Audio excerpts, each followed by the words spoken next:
It should be a. Should have those little tin markers, don't Yeah. you?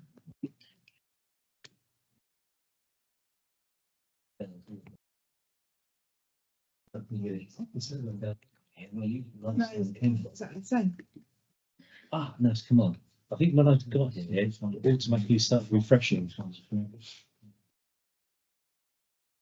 Yeah, not bad. He's got the trouble. No. You send an apology? Trevor sent an apology? Standing up and down there.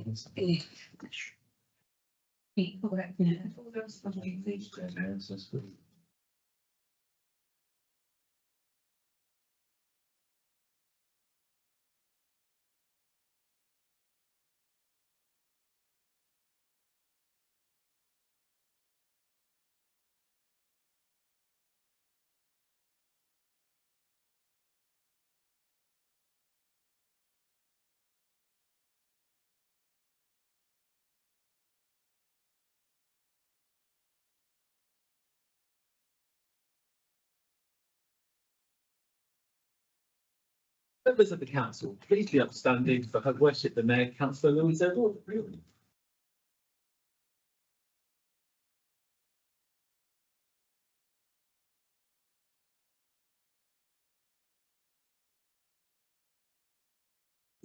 Just keep.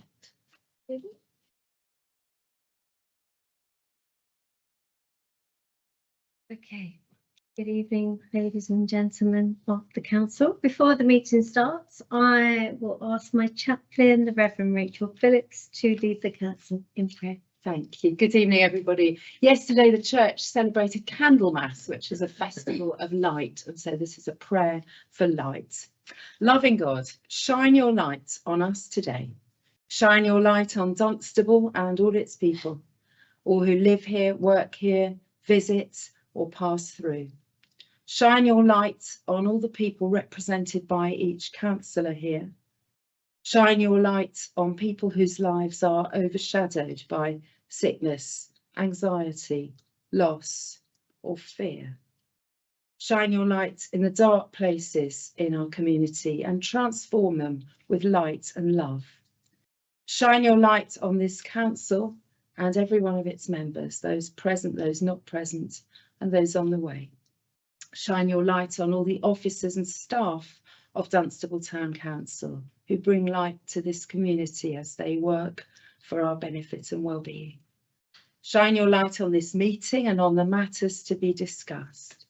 Give to each council member wisdom, discernment, good judgment, vision, a desire to listen and a desire to serve.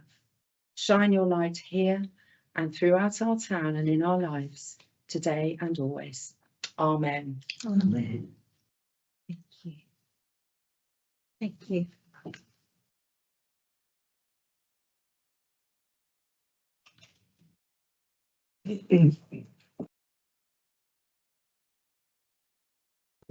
Okay. So welcome again, everybody. Thank you for attending this evening's full council, Monday the 3rd of February 2025. We'll start with the first agenda item, which is apologies. Apart from Councillor John Gurney, Councillor Greg Alderman and Councillor Matthew Brennan, are there any other apologies for this evening? Okay. Thank you.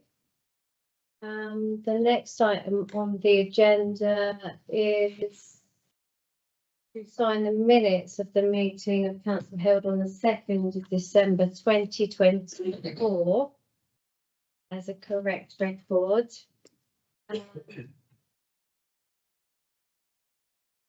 Hopefully you've seen the minutes of the last meeting. Do I have your authority to sign those and accept them as correct? Thank you.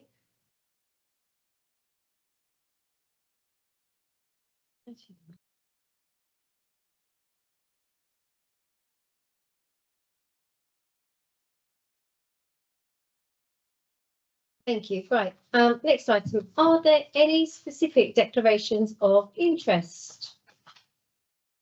If there are any that arise later as the meeting progresses, then please do let me know. Next item is the chair's remarks. You will see that there's quite a long list of different events that I have attended since the last meeting of full council, and also Deputy Mayor Councillor Commando has also attended some events. I'm not going to go through them all because there are a lot. I think probably the most notable that I'd like to talk about was the light switch on in Ashton Square, which was very well attended. There were a lot of people. I believe it was the biggest event that we had at Christmas so far. And obviously lots of street traders. And it was an event that most people in the town told me when I spoke to them that it actually marks their start of Christmas. So a very, very, I know I've spoken about this already, but it was a very nerve-wracking evening for me.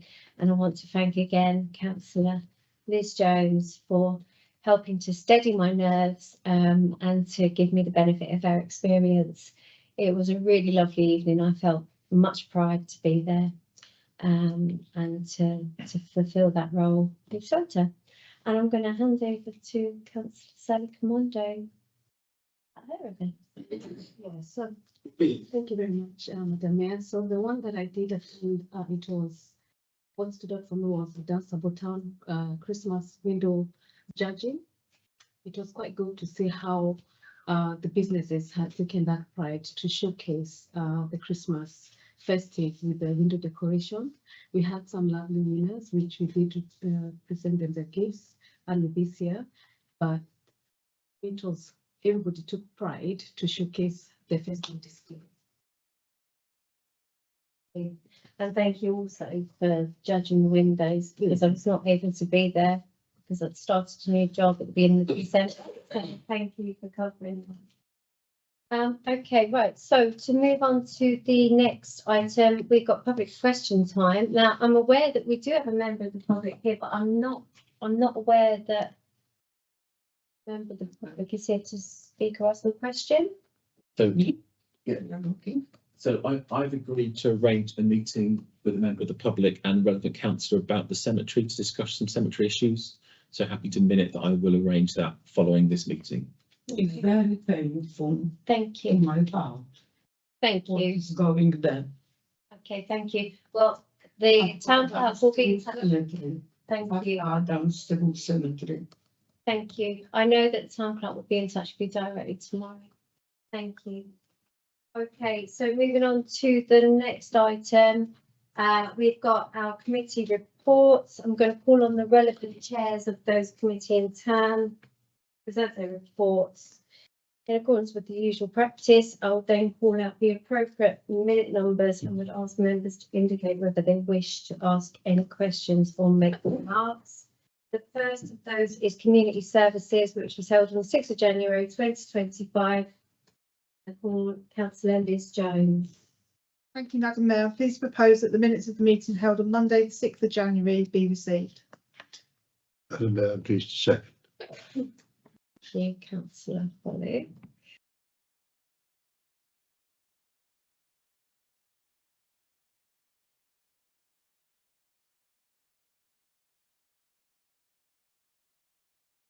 Okay, so minute 001, 002, 003, 004,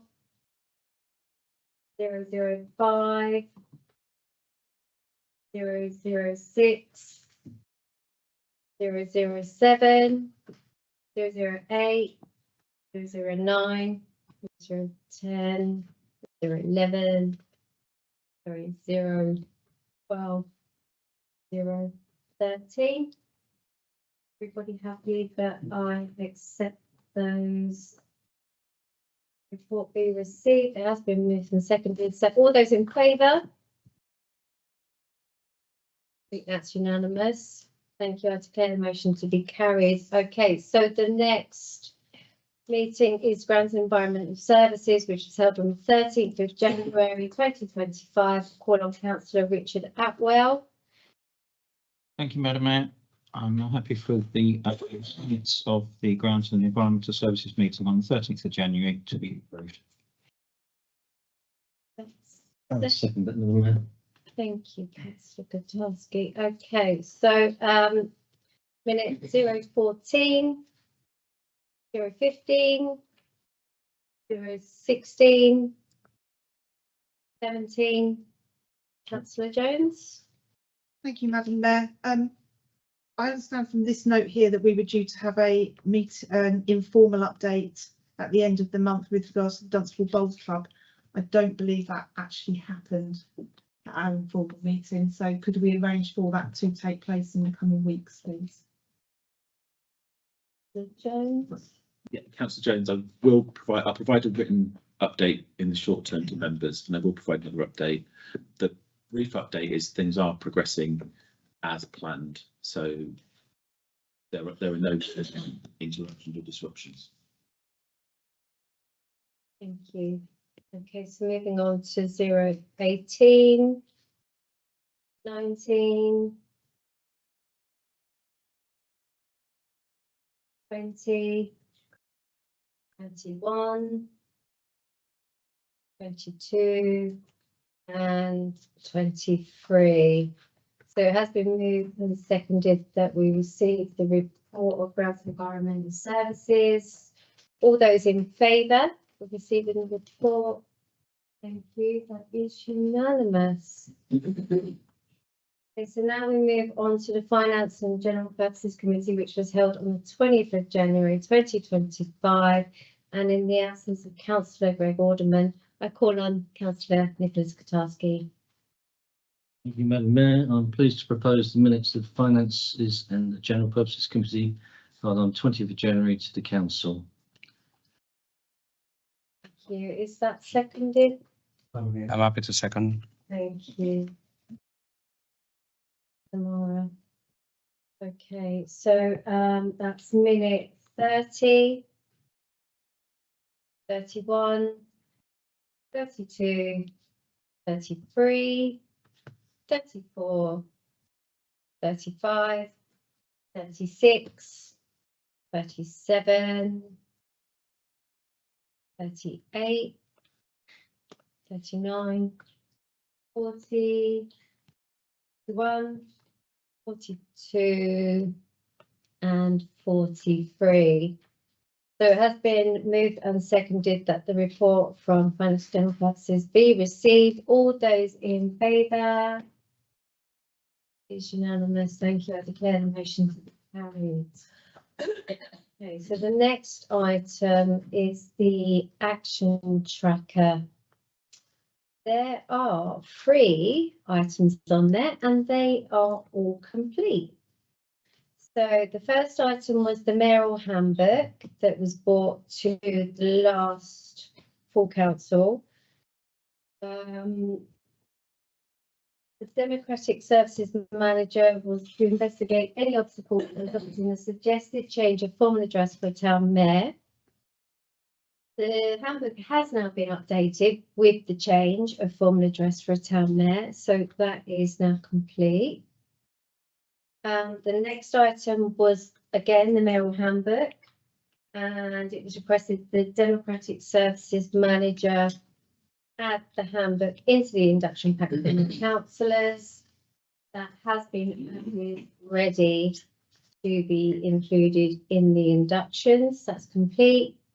And then there was Councillor Atwell's motion for a Christmas drop-in meeting for residents, specifically towards raising awareness with pension credit awareness. And the quadrant was contacted and the event was held successfully, very successfully. Well done, Councillor Atwell. And that is also complete. So are there any questions on those items? Okay, we shall move on in that case to the next item, which is the budget and reserves report 25-26. I believe I may be handing over to Lisa Shaver. Thank you, Madam Mayor. Good evening, councillors. So you've all received the budget and earmarked reserves report for 25-26.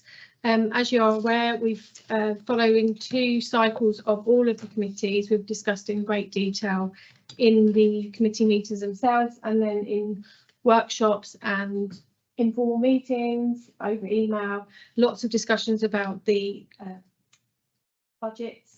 And then at finance last week, it was recommended to council to recommend the budget as detailed in this report. So I'll just go through the recommendations that the proposed budget and fees and charges for 2025 to 26 financial year be approved, which were enclosed at Appendix 1 of this report, as recommended by Community Services Committee on 6th of January, Grounds and Environmental Services Committee on 13th of January, and Finance and General Purposes Committee on 20th of January. And then the second recommendation, that the proposed earmarked reserves, which are detailed in the enclosure of Appendix 2 for financial year 25-26, be approved. And then 1.3, that the 24-25 forecast underspend, which is currently at approximately 215,000 for the current financial year, be allocated to the general reserve to bring the contribution to the minimum level for recommended for 25-26 and 25% of the annual salary budget, along with the vehicle reserve contribution of £40,000 and a 20,000 contribution to the Grove House Buildings Maintenance Reserve, which was presented to the January committee cycle. And that's 1.4, that's in consequence of the foregoing recommendation, the Town Council issue a precept upon Central Bedfordshire Council of £3,282,168,000, resulting in a Dunstable Town Council tax charge of £246.13 for a Band B property per year to 25-26, which has been an increase of 11.89%, which equates to an increase of £26.20 or £2.18 per month or 50p per week. And then lastly, the 1.5, that the proposed 4-year budget that was detailed in the appendix be adopted for the purpose of forward planning. Thank you, Lisa. Okay, so the budget has been a big topic of ours, just about every meeting we've had recently, and a lot of work has gone into it, both by officers and councillors. I think I could probably actually say a big thank you to Councillor Greg Alderman and Nicholas Katarski, because I know they've done a big piece of work on that as well. Before we move on to the recommendations, Councillor Katarski, you have a Thank you. question? No, I was just repeat similar to yourself, but a lot of work it went into this by all the councillors and the officers as well. So it's been a very difficult year where some big budgetary bombshells hit us during the year, which we've had to account for. So it's really an all-round thank you to everyone who's contributed to finally agreeing a budget for next year. So it's been a tough task. Thank you so much. It has, and it's been really good to see people sort of agreeing and working towards a objective of reducing that impact on our residents as much as possible. Okay, so the recommendation 1.1, does anybody have any questions or points to make on 1.1? Or we go to, are we happy to move straight to a vote for that? Okay, so 1.1 recommendation is that the proposed budget and fees and charges for 2025-26 be approved as enclosed at Appendix 1, as recommended by Community Services Committee on 6th of January 2025, Grounds and Environmental Services Committee on the 13th of January 2025, and the Finance and General Purposes Committee on the 20th of January 2025. Do I have a proposer for that recommendation? Councillor Katarski, thank you. A seconder? Councillor Henderson. It's a second, Madam. Thank you, Councillor Tamara. Okay, so all those in favour, 1.1? Okay, that is unanimous. Not sure.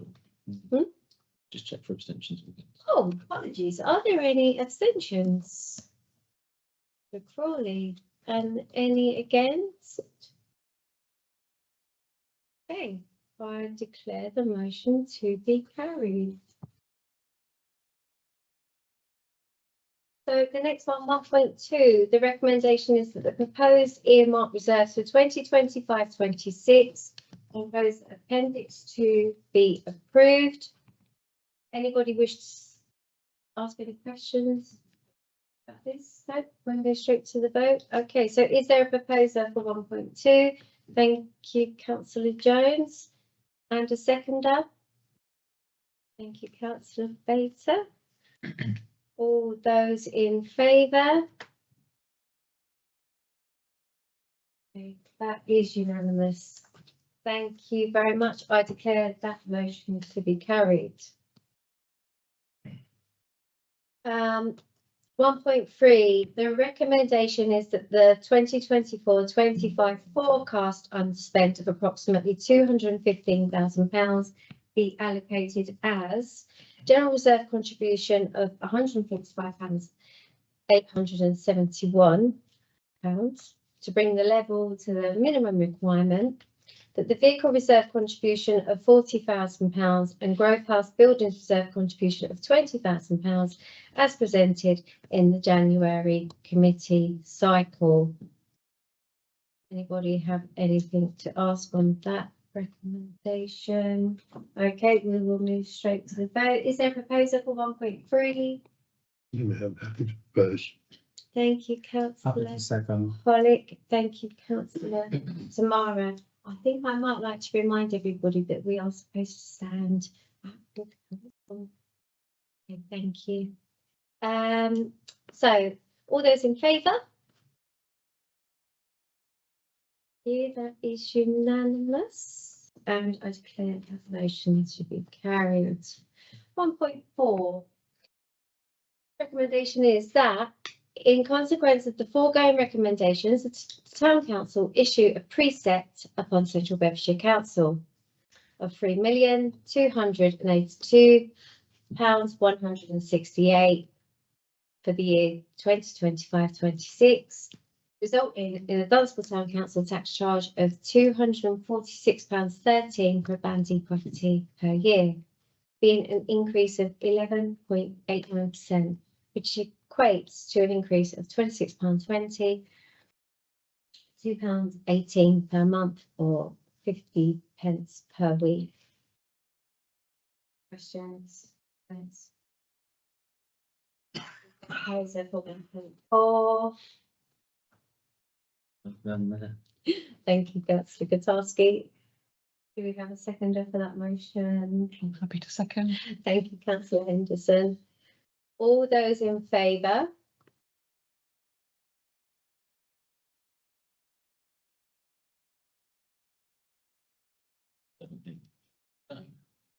Okay, abstentions? 2 and again. Okay, thank you. I declare that motion to be carried. And then 1.5, the recommendation is that the proposed 4-year budget be adopted for the purpose of forward planning. I take it we can just move straight to proposer. Mel, please propose. Thank you, Councillor Jones. Do we have a seconder? Thank you, Councillor Gutarsky. So all those in favour, 1.5. So that is unanimous. I declare the motion to be carried. Thank you very much. Okay, so we're going to move on to the next item on the agenda, which is quite exciting. It is the community lottery report. I will be handing over to Becky. She's going to. Good evening, councillors. Thank you very much. I hope you've all had an opportunity to read through the report. I'll just pull out a little bit of the context of this report that's being presented to you this evening. So the purpose of us meeting on and considering this report today is to agree to establish the running of a community lottery for Dunstable in partnership with an external lottery manager called Gatherwell, and for the council to approve the spending of up to £5,000 from the general reserve to cover the start-up costs. So a little bit of background then, members. In our 40th year, we've been looking to think how we can do more to recognise that year and support our voluntary and community sector. This was one of the suggested projects that we could work with an external lottery manager to create this community lottery as a way to generate funds and financial support for local good causes, but not just to put that burden onto the town council themselves. Gatherwell, as I have mentioned, are an external lottery manager. They have a proven track record of working with local councils and deliver lotteries up and down the country. Currently, there are 100 lotteries run by local authorities that Gatherwell work with within that sector. The community lotteries themselves are self-financing. The income comes from the sale of tickets, and from that, a portion of that goes in towards the running costs of the lottery itself. 3.2 shows the breakdown of what a £1 ticket sale would look like, and then under 3.3 it just shows that those that are playing have a choice whether or not they want all the money to go to the town council to then distribute to the causes, or for some to go to a specified club or organisation, and then the town council take in a percentage to cover those running costs. The organisation Gatherwell would run all aspects of the lottery as shown in 3.5, so that includes things such as a website, marketing material, ensuring that we apply for the appropriate licenses, etc. There are financial implications as noted in section 4 of the report. As stated, there is an initial startup cost and then annual running costs that would come from the income generated through the lottery. It might take 2 years, 2 or 3 to cover all of those initial startup costs, but there is an opportunity to pay back the council rather than agreeing to pay for that in its entirety. It very much meets the council's corporate plan objectives as shown in section 5 of this report, specifically to establish a community lottery to enable the community groups to help raise funds. In terms of implications on the council's resources, it will take some officer time. The RFO, the marketing communications officer and also myself, but it's felt that it is manageable within our current workloads. Advertising and marketing would be a joint effort, and so there would be some support from Gatherwell on some aspects of this. As you would expect, there are legal implications in establishing a community lottery and having a ELM to support us in the form of Gatherwell. They would ensure that we meet all those legal implications when applying for that licence. I have whistled through all of that very quickly, but I'm happy to take any questions that members may have. Thank you very much. Thank you, Becky. I'm just going to open up the room so all of you to ask your questions. Councillor Crawley first. Thank you, Madam Mayor. So I just have it's not really a question, more of a little bit of an issue with this concept. Part of my work, a big part of my work in life has been supporting people with addictions, and that includes addictions with gambling. And I don't think necessarily that a community lottery or gambling in any way sponsored by or kind of held by us is necessarily a good way forward. I mean, I know that in some of our events we do like tombolas and miniature kind of gambling, but that's never really where you can buy multiple tickets. Is there, I guess there's a question attached to this, like, is it a 1 ticket per person type thing, or can people buy 10, 20, 30, 40 tickets and try to kind of do that kind of thing for the organisation they deem kind of important on? Thank you, Councillor Crawley. I'm going to hand back over to Becky to answer that. I think it's something which it's fair to say as officers we've battled with and tried to understand whether or not it's an appropriate project to support as well. So we've talked at quite length with Gatherwell on this. They themselves are obviously quite familiar with some of the concerns that we've raised with them. In terms of the risk of when it comes to gambling addiction, this is seen as one of the lowest risks in terms of forms of gambling, where it then transpires and forms into addiction. From their research, and not just Gatherwell's, but from GambleAware themselves. In answer to your question, I couldn't give you the exact figure, but yes, there is a limit that you cannot purchase more than a certain amount, and then also triggers that then is it in the report. Yeah, 20 tickets. Yeah. Thank you. There you go. I'm not with it tonight, but yes, and so they will. There's lots of markers on the website that will make sure that it will flag up when there are concerns about the way in which individuals are playing. Then it will trigger that. But what they have said is that they haven't experienced that with the lotteries that they have operated elsewhere. So that's not to say that there is no risk to this, and I think to say that there isn't would be inappropriate, but to say that it is a low risk form of gambling, and that there are measures in place to try and ensure that that risk is minimised even more, is a fair judgment here. It is for members to pass comment on, but officers have had some consideration on it. Why did Becky. I miss that? Why did I miss that? Just to add one comment, which is members, we have just agreed to receive a very substantial amount of lottery funding. The council has a policy of accepting lottery money, so that might be worth bearing in mind if you make a decision. I like that you raised that, Councillor Crawley, because it's a really valid point to make. I've had issues with addiction and even gambling in the past, and there are many sources of support for those that might have experienced them, including gamblers and customers.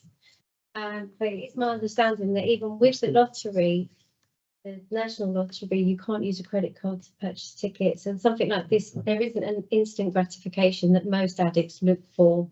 So I would say it probably is quite a better way to gamble with added benefits to the community. I'm going to go to Councillor Henderson, then Councillor Tamara, and then Councillor Katarski. Councillor Henderson. Thank you.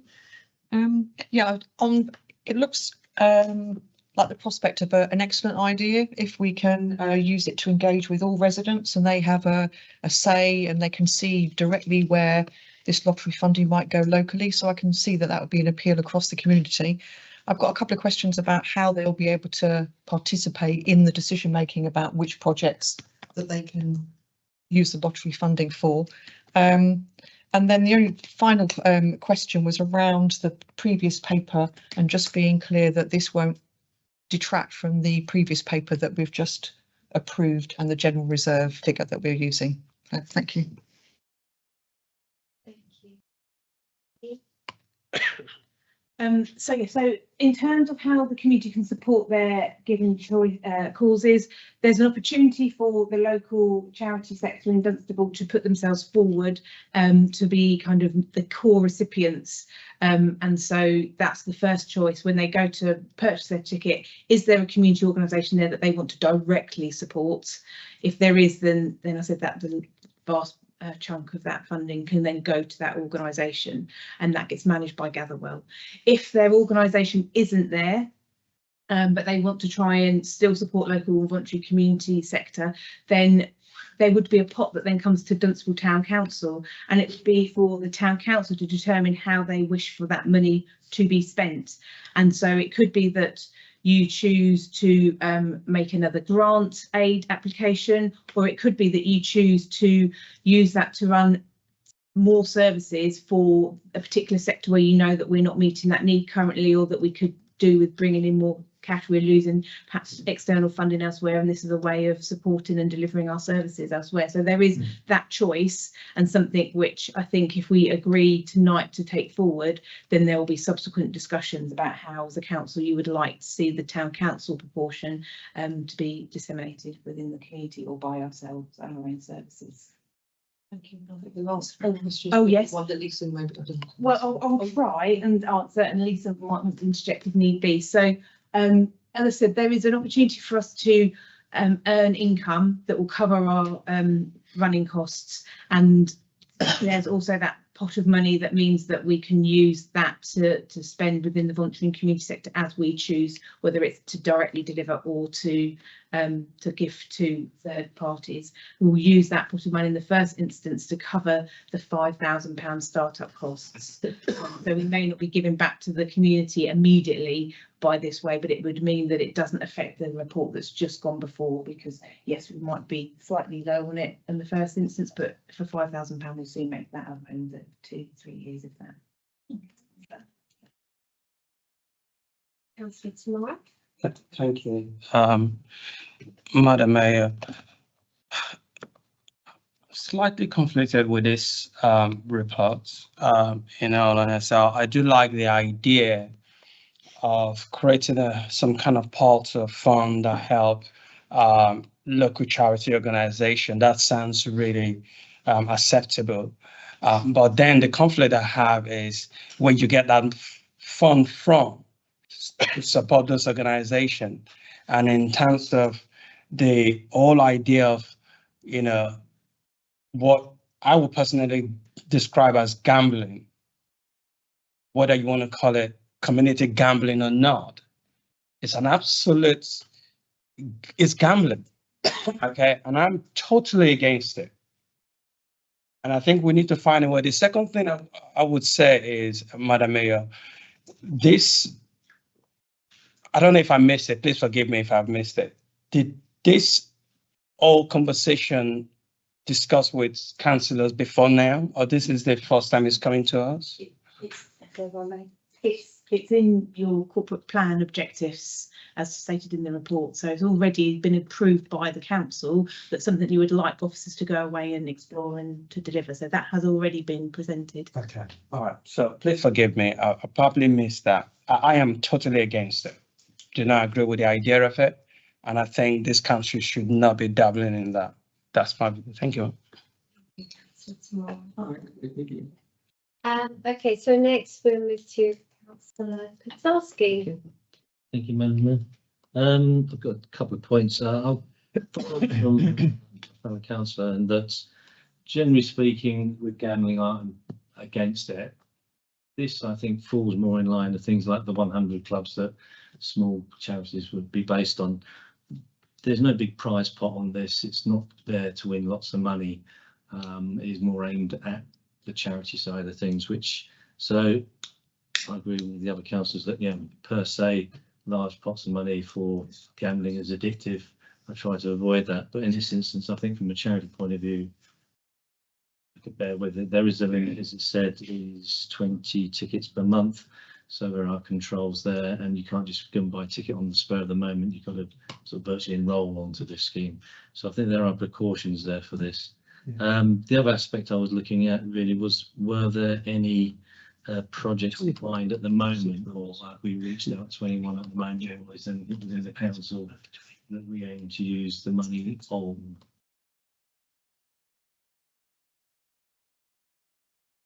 Thank you. No problem. So we haven't reached out to any of the voluntary and community sector at present. I think it's fair to say that we would know there are some large voluntary and community organisations that would very much like to be part of that and put themselves forward as a chosen charity, as such, as a form of fundraising for themselves. In terms of thoughts and ideas as officers, I think it's fair to say we look at our corporate plan and we look to see how we can deliver some of those things, and can we deliver them ourselves if we had the additional income and resource, or are there partner organisations in the third sector that could deliver them on our behalf? So, but we haven't looked at that detail at present. Thank you, Becky. Any other questions? Thank you. Okay. Well, I personally, when I first saw the report, I thought, oh, £5,000 outlay, thought about the budget, but then read the rest of the report and saw that it is in the corporate plan that we were going to look to introduce something like this, and also that the £5,000 outlay could be made up quite quickly and recovered. So I don't feel personally concerned about that. I think this is in our 40th year as council. We're celebrating 40 years in our current format. I think it would be great to have something to offer the local community that they feel that they can contribute to, be part of, and hopefully improve where we live, and maybe some of the projects and charitable groups and voluntary groups that exist already, they may well benefit from it. I am an addict. I work a 12-step program. You know, I would always be against something like this that may have the potential to cause harm. I've never met anybody in my meetings that has had an addiction to lottery tickets, except for the ones that you can buy at the shop and you scratch card them. So I don't feel that there's a real risk with this in terms of gambling. I think it's a really positive thing, and I think that there are safeguards in place to protect against any sort of abuse or overstepping of the line when it comes to high-risk gambling. Councillor Tamari, you had another question? Yes, Madam Mayor, I was just gonna ask, why don't we have this conversation during the budget setting to sort of, you know, consider where the £5,000 is coming from? And why the £5,000 is not included in this whole conversation during the budget setting? Because I think that's important for us to note. We have a vigorous argument about, you know, why the preset is so high. Officers as well as councillors did incredible work on it, spent so much time. And I think it would have been right to include this in that process. Then we have an opportunity to debate whether or not. I made an argument, very clear argument, that you could build up the reserve over time. The argument wasn't taken forward, but right now I'm listening to this and somebody saying to me, yes, you can build up your £5,000 over time. That seems a little bit backhanded for me, because there's two ways you could have done this. You could have bring this whole conversation during the budget setting. After conversation, councillor would have agreed to include that in the budget, okay, or disagree with it and throw it out, just like we move some stuff from the budget that we think this council does not have the fund to do, which is part of the 40 years anniversary plans that we had. We took them out because we think financially, we don't want to put a burden on our resident, therefore we could not afford to do it. Okay, so we do have a vote on this as to whether we want to approve it or not. However, the question is, why was it not in the budget discussion? Why was it not included? I'm going to move to our town clerk to answer that. Thank you, Madam Mayor. It's a subjective decision I took to get it on the agenda. We brought it to members as soon as officers have done a lot of work to get this proposal to members, and we've had to wait for a number of conversations to get the report to you. This is the soonest we could bring it forward to councillors, so I brought it on the agenda as soon as it was ready to bring you in a robust fashion. So it wasn't possible to bring it to you before now. We brought it to this meeting because of the 40th anniversary. We thought you'd like to see the opportunity as soon as available. Whilst it is proposing to use some of the general reserve, it's clearly stated that that amount within this project will be earned back within 2 years. And given that it is £5,000, which is 0.01% of our budget, that amount is within the amount that's uncertain around the forecast end of year figure. So we operate at that kind of amount is uncertain at the end of the year anyway. So the judgment was that because it's such a relatively small amount of reserve, it didn't seem unreasonable to propose using that to make the project happen now. Any more than that wouldn't have been possible, and that kind of amount wouldn't have helped with the budget decision. So that's why members may take the view that it's not appropriate to do it now for that reason. That would be an appropriate decision if you took that view. Thank you. Okay. I think we can probably move to so the recommendations being for the council to agree to establish and run a community lottery for Dunstable in partnership with Gatherwell Limited. And for the council to approve the spending of up to £5,000 from the general reserve to cover the initial start-up costs of that lottery, the sum being returned to the town council over the first 12 to 24 months of the lottery running. Do I have a proposer for that recommendation? Okay. Mayor, I will propose such because I think this ought to go to the vote. I've heard what has been said in relation to concerns and I've also heard how those concerns have been met. It is our 40th year, and if we can involve the community in something like this at a low risk, then I'm happy to go ahead, even though it might not be wholehearted support. It's nonetheless positive support. So I therefore propose. Thank you, councillor Holly. Do we have a seconder? Please the second. Thank you, councillor Baker. All those in favour of a community lottery? None. Okay, all those that abstain from the vote? And all those against? 2. Okay, I declare that motion to be carried. Thank you, that was a really healthy debate. So the next item on the agenda, very exciting. It's with regards to the annual council meeting. And am I passing this over to anybody to talk about, or shall I?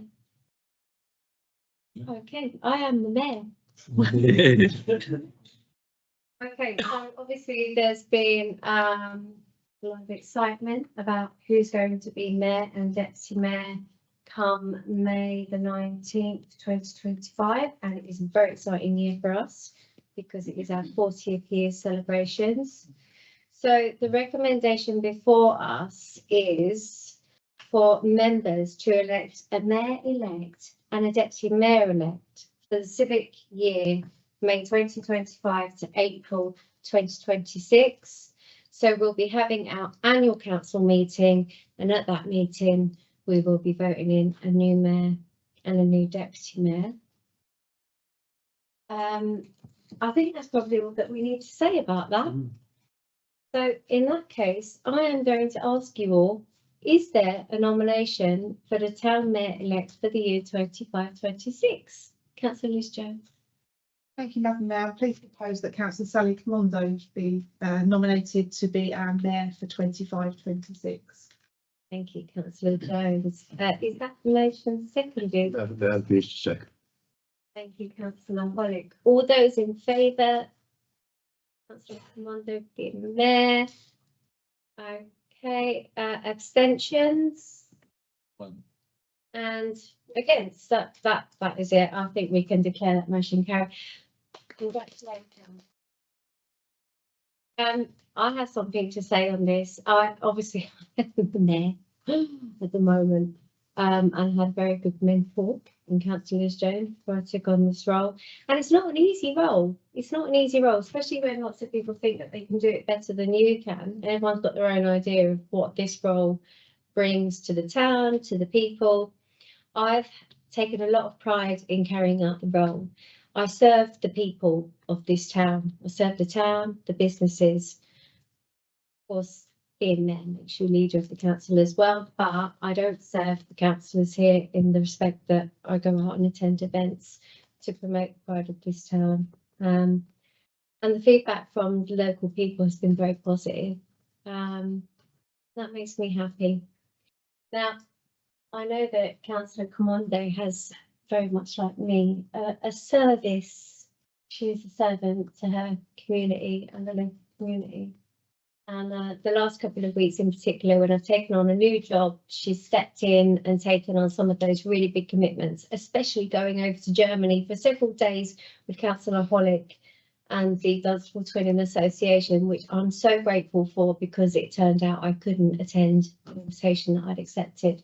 So I'm really grateful for that. And then also today, Councillor Commando attended an event today that I couldn't attend because of work. So I'm really grateful. I think you're going to be a great servant to this community, and I think you're going to make us all very proud, and we'll all support you. I definitely support you. I'm excited to see you to be mayor. And I think, you know, there'll be lots of people that are very happy to see you represent them in a way they may not have been represented before. So my wholehearted congratulations on the meeting. Okay, right. So we now move on to nominations for Deputy Town Mayor elect for the 25-26 year. Again, these are ratified when we get to the annual council meeting. So this isn't set in stone tonight, but this is our intention that we're setting for purpose of this meeting. Is there any nomination for Deputy Mayor for 25-26? I'd like to nominate Richard Atwell. Thank you, Councillor Katarski. Is that seconded? Madam Mayor, I would love to second. Thank you, Councillor Tamara. Okay, I actually didn't ask if there were any other nominations in the previous round. I think we can just safely assume there wasn't. Are there any other nominations for Deputy Mayor? Okay, great, we'll move on. So it has been proposed and seconded that Councillor Richard Atwell take on the role of Deputy Mayor in the year 25-26. All those in favour? I think that is unanimous. Congratulations, Councillor Atwell. I wish you the very best with your Okay, so I declare those motions to be carried. It is recommended for members to note plans for the annual council meeting and mayor making, which is to be held on the 19th of May 2025. I'm sure you won't forget that date, but please do put it in your diaries and please attend and support our new mayor and deputy mayor. We're going to move on to the next item, unless anybody has any comments to make on that one. Okay, so the next item is to receive the minutes of the Dunstable Joint Committee, which is or was held on the 12th of December 2024. Unfortunately, Central Bedfordshire Council have advised by email to the Democratic Services Manager that those minutes are not yet available, so we can't present them for this meeting. I'm sure that we'll bring them to the next full council. Hopefully they should be available then. Would anybody that attended the last one like to give a verbal update of the joint committee? I was unfortunately not there because I was sick. Okay, we shall wait until the next meeting of the council. The next item on the agenda is to receive the reports and updates by members of Central Bedfordshire Council on matters of interest to the Town Council. So Twin Hatters, anybody to give us an update from Central Bedfordshire Council on the exciting things that are happening there? Sure, thank you, Madam Mayor. I've only really got one subject to cover. The new budget for Central Beds is soon to be agreed on. It's been proposed by the current administration. One of the proposals in that budget is to reduce the number of hours the library is open, Dunstable Library is open, by cutting service on Sunday and Monday entirely, to save money basically. There is a group of councillors currently arguing against that decision, and we hope to overturn that decision, but we don't know at the moment how successful we're going to be, and we will feed back. Well, you'll probably hear before that, but we will feed back one way or the other to how that goes, because that is going to affect a lot of groups. There are groups for children and other age groups and families all through the day, every day of the week. There's about 800 users on over a Sunday and a Monday every week. I've gone back looking. I've had these figures from the last 6 months, so it's a severe kind of loss of service. And the argument is that it's bringing it into line with other libraries across Central Bedfordshire. But the Dunstable Centre was meant to be this kind of beacon of what good looks like. So we don't think this is what good looks like.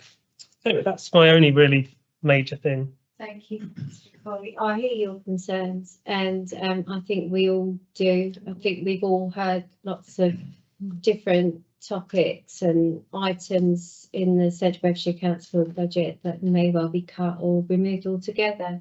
I think Safer Central team are also possibly at risk of being lost as a service to this town, and it's a really valuable service to the shop watch scheme, obviously removing or reducing antisocial behaviour around the Dunstable Centre. I think the library itself is a warm space to many, just the library itself without all the different events, etc., that go on there. So I think you're right to raise those concerns. I do believe there was a consultation, and I think I saw a post today from the leader stating that the last chance to give your feedback on that budget is today. So I believe it closes tonight, so you may want to, members, have a look online to see if you can contribute any feedback to that consultation. Just before I go to your questions, I've noted, Councillor Henderson, Councillor Atwell, that you've got questions. I note that Councillor John Gurney is online. He's also a CBC councillor. Councillor Gurney, do you have anything to add or to talk to us about matters of interest at CBC? Okay, I think we can say. Hello. Hi. Well, I will just go along with what Phil said. We've both been pressing the administration on this issue. Unfortunately, they proposed to close on a Monday and a Sunday, which, if you look at we've looked at the footfall figures, and Monday is the most popular day after Saturday. So I have said to them it's not a good idea to close it. You wouldn't close a business on your second most popular day. So we're pressing the I'm pressing the administration not to do this. But unfortunately, the alternative is we've got to find a saving somewhere else. And I haven't come up with an idea for that yet. Every time you say don't cut something from a budget, as we already know in our own budget, we have to find the money from somewhere else. So if there's anything being cut from the budget that you suspect is going to affect Dunstable, if you could give me some alternatives that we can save the money somewhere else, then I'd be certainly pleased to put that forward to the executive portfolio, the finance portfolio, and the administration. And that's it, really. Okay. Ideas what not to cut. Yes. Thank you, Councillor Gurney. Before we move on to those questions, sorry, I need to remind, I'm not reminding you, it's news. There is a meeting that I'm going to attend as mayor. I can circulate the date of that meeting, so if anybody has any suggestions that they'd like me to put forward at that meeting, I cannot tell you off the top of my head what date it is right now. It's the 19th of February. Oh, it's the 19th of February. So if anybody has anything they'd like me to take to that meeting, then please do contact me by email. Or is that a Central Bedfordshire budget meeting? It is. So it's an informal briefing that the leader of CBC has invited one representative from each town and parish council to attend. I shall share details of the meeting with you all so that you can be aware of what it's about, when it is, and you can let me know if there's anything you want me to take to that meeting. Right, okay, so I'm going to move to Councillor Henderson first. You had a question? Yep, thank you. Want to stand up again? Yeah, I think it's been partially answered, but my question was why the Sunday and the Monday? And it does sound like it's counterintuitive if it's one of the most used days of the week. So that's the first question. And then whether the impact analysis had been done on that proposal. So it does sound very odd that an impact analysis would concur that a Monday was a good day to do it when the largest number of users was using it. So it's disproportionately affecting a particular category of users. So I wouldn't have thought it would have passed that test. So an observation as a question. Thank you.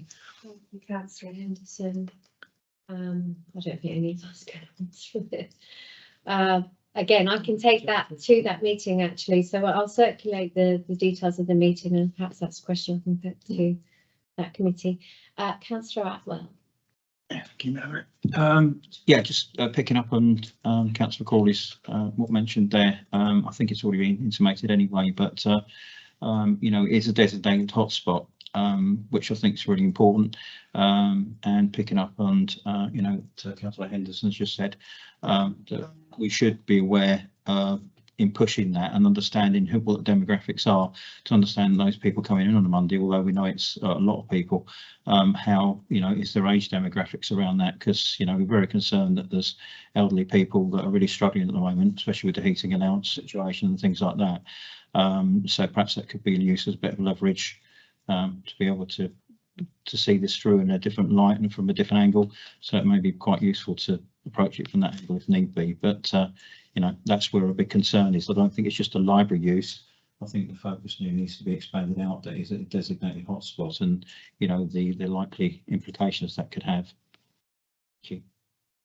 Was there a question? No, that was. Oh, sorry. Okay, I thought I missed it. Sorry. Councillor Smart. Thank you, Madam. Just a question, really. The CBC do have an assigned organization that runs the gym, I understand. They don't run the library. They don't run so the gym will still be open. Yeah, the rest of the building. The rest of the building will be open, and so obviously there's elements that it seems, this conversation seems like the library, the whole building is going to be closing down, but we're talking about just the library, but the main, you know, the swimming pool will still be there for the community to use. I think we need to be very clear about that. We don't want to panic our residents saying the library, you know, is going to be closed when, you know, when it's just a section of it. Thank you. I think that needs to be clarified. I had the same question. Why would we close the library whilst the rest of the building remains open? Exactly. Surely it makes sense to have it staffed while it's still open. I'm going to move to Councillor John Gurney first, because he's actually got his hand up online. To answer the question on the Councillor Henderson, the reason that it was chosen for Mondays and Sundays as closure is because that's when the other libraries in Leighton Buzzard, Flitwick and Biggleswade have been closed. So they were just, as Councillor Crawley earlier said, the reasoning was to bring them in line with other libraries. That was the only reason. We both have seen the footfall figures, and we both made the same conclusions that Mondays is the second most popular day. A Sunday isn't the least popular day, even though it's not open as many hours as other days. So the thinking here doesn't seem to be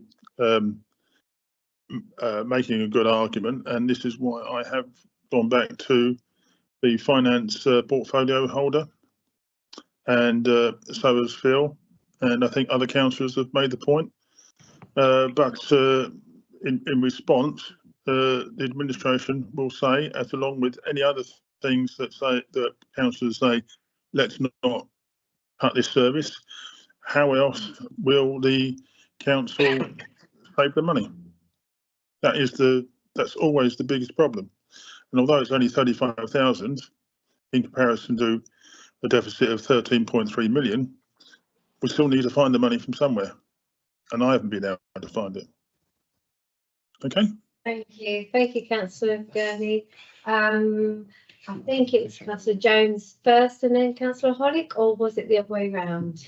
Sometime. Okay. Councillor Hollick. Thank you, Madam Mayor. Another issue that's raised ahead, particularly on social media, is the potential change in the way that car parking payments will be made. It seems once again that those are going to be affected who do not necessarily have a bank card or a smartphone, and that is going to cause, I think, considerable inconvenience to a certain generation, if not others.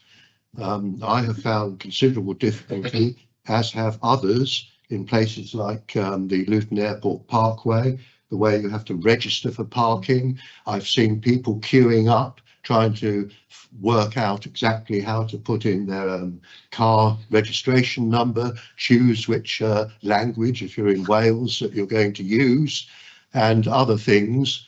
And it takes time for these machines, apparently, to work. So I am very concerned about the possibility of using this area of IT for our car parks. It's difficult enough to get people into Dunstable. Ashton Square car park now, if you use that, you've got to walk a fair way to get to the town centre, and people will just say, no, we're not coming in. So once again, I think central beds have to think very seriously on what they are doing in relation to how people pay for parking, not just the amount they pay, but how they pay, and to go away into a sort of completely cashless society and so on. And so if people don't have necessary smartphones and so on, it's going to be very difficult. Thank you. Thank you, Councillor. I agree. I responded to the consultation at the time, voicing those concerns that actually it's almost discriminative to exclude a section of society that may not have a smartphone, may not have a bank account or bank online, may not even be able to read. I mean, I'm sure, you know, there's lots of different ways that people may be excluded from using cash. I am reassured that you can actually use a bank card still at the machine without having to register on an app. So I guess that's one good thing, but ultimately nobody will be able to use cash to put into the machine from the 24th of this month, is it? Yeah. So yeah, I share your concern, but I think it's done and dusted, and there's nothing more we can do about that. I know Councillor Jones wanted to speak, but she's now telling me she's okay. So I think if that's it, Councillor Gone, is that your hand up a new time, or is that from the last time? Did you want to say something more?